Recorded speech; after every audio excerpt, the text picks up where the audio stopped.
स्टेशनला मध्ये लागली मला झोप, कारण रात्री मला झोप येत नाही. सो मला दिवसाचं झोपून ती माझी झोप स्लीपिंग पॅटर्न आहे तो पूर्ण करावा लागतो. फायनली पुणे स्टेशनला पोचलेलो होतो आणि इथे 13:39 झालेले आहेत. ट्रेन यायला 1.5 तास होता. मला भूक लागलेली होती. फायनली ट्रेन आलेली होती. 15 मिनिट्स आधीच आलेली ट्रेन. इथे मी फर्स्ट टाईम पुणे टू घरी म्हणजेच की पुणे टू खोपोली पहिल्यांदा ट्रेनमधनं जाणार आहे आणि तुम्ही बघू शकता ट्रेन पूर्णपणे रिकामी आहे. नाही भरणार आहे. इथे ट्रेनमधनं उतरलेलो आहोत. पावसाने एवढा धुमाकूळ घातला होता ना काय सांगू. खूप जास्त पाऊस पडत होता आणि माझ्याकडे 2 बॅग्स, जान्हवीकडे 2 बॅग्स. जान्हवी चालते डुगू डुगू डुगू अभी मजा आएगा ना भिड़ो डुगू डुगू. काय बाईने कवर वगैरे घालून आले. इथे दीपू पुढे आला आणि पटकन जागा पकडून ठेवली. नसती पकडली तर आम्हाला उभंच राहून यायला लागलं असतं. तू समझा? हाँ. नहीं तू समझा नहीं.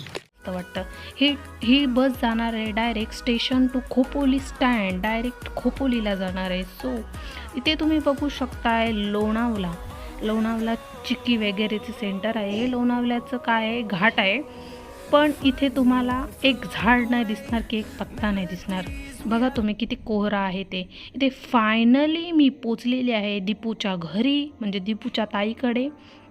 इथे मी खूप वेळ आलेले पण व्हिडिओ कधी बनवला नाही आहे. इथे जान्हवी बसलेली दुःखी आत्मासारखी. थंडी लागली होती आम्हाला, खूप जास्त भिजलेलो होतो आम्ही. काय भिजलेलो होतो, कुठं भिजलेलो होतो काय सांगू. इथे आमचा अविराज टी व्हीच्या भोकात जाऊन टी व्ही बघत आहे आणि हिचं लक्ष नाही आहे. मी व्हिडिओ काढते ते. फायनली बड्डेसाठी आय एम द रेडी नाव. हा आहे माझा लुक आणि भेटूयात बड्डे पार्टीमध्ये. बड्डेचं डेकोरेशन काहीच असं होतं, सिम्पल बट क्लासी. इथे आहे ही बड्डे गर्ल मायरा आमची क्यूट, मस्त दिसत आहे, पण तिने खूप जास्त रडून तिचा मेकअप खराब केला होता. ही आहे बड्डे गर्लची मम.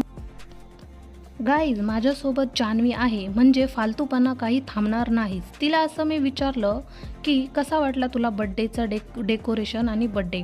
तर मला बोलायला लागली. तिथे गाडी होती ती बड्डे गर्लसाठी. ती बोलते मला काहीच नाही आवडलं पण ही गाडी आवडली. आता त्या गाडीमध्ये ती बसणार आहे का गाईज. एवढी मंदबुद्धी आहे ना काय सांगू. इथे बड्डेचं सेलिब्रेशन सुरू झालेलं आहे. फायनली कॅन्डल्स ब्लो केले आहेत मायरानी, छोटीशी मायरा आमची क्यूटशी. आणि इथे तिची मम्मी डॅडा केक कट करत आहेत. हॅपी बड्डेवाला तो बॅकग्राऊंड म्युझिक पण सुरू आहे, पण मी तो ऑफ केलेला आहे. आणि इथे केक कट झालेला आहे. फायनली एवढी सगळी मंडळी आहेत बड्डेसाठी जमलेले. आणि इकडे दीपू व्हिडिओ काढत आहे अविराजसोबत.